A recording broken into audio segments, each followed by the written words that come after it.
Well, and your column in the Nightly a few days ago, said that Albanese does need to preference the Greens last, and he needs to come out and say this. David Gazard, they're a deeply extremist party. They are indeed. David, there's still a long way to go, though, until Peter Dutton makes up the ground to put him in a position to win minority or let alone majority government. I mean, the coalition's just so far behind on the seats. Yeah, I think that's right. I mean, the most likely pathway forward at the moment is you see a minority government either way.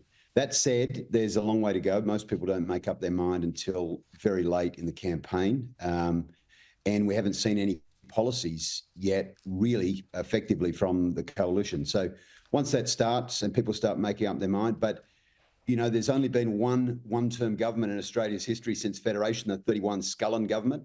So just on sheer history alone, you'd have to say that most people would be very careful about switching their vote this time round. That said, you've seen a compression of voting habits at state elections, bigger swings, shorter durations of government. So, this landscape has changed a lot since the Scullin government, no doubt about that. Since nearly 100 years ago. And Labor's primary anyway at the last election was just 33%, a record low, and it's only fallen since then.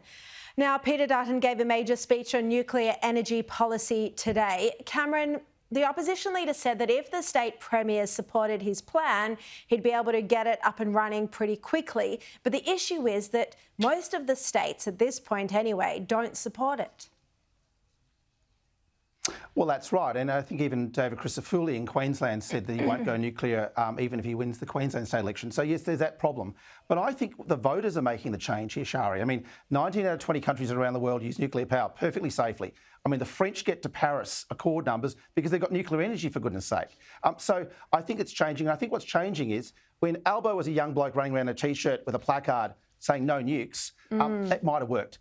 60 plus now, he's not moved with the times. Young people aren't fearful of nuclear energy and they're becoming a huge voting cohort.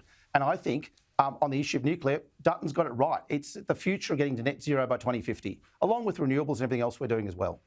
I think that's right, that the fear factor isn't there anymore, David Gazard, because there's, 30 other countries around the world who do use nuclear as part of their energy mix. That's right. And the seal was well and truly broken on this by Anthony Albanese himself when he backed the AUKUS plan, which is going to put nuclear submarines into our harbours over the next sort of 2 decades. So it's pretty hard to say, well, we won't let you have a nuclear power station anywhere near you, but we're going to have sailors sitting on top of one in submarines that we've endorsed and paid for. So I think Cameron's right. And the test of what he has just said is the fact that Peter Dutton has made multiple announcements about nuclear. So he clearly sees it as an iterative process that is winning him votes, not losing him votes between now and the election. Yeah, all right. I think Cameron, you're absolutely right, David. I think you're absolutely right.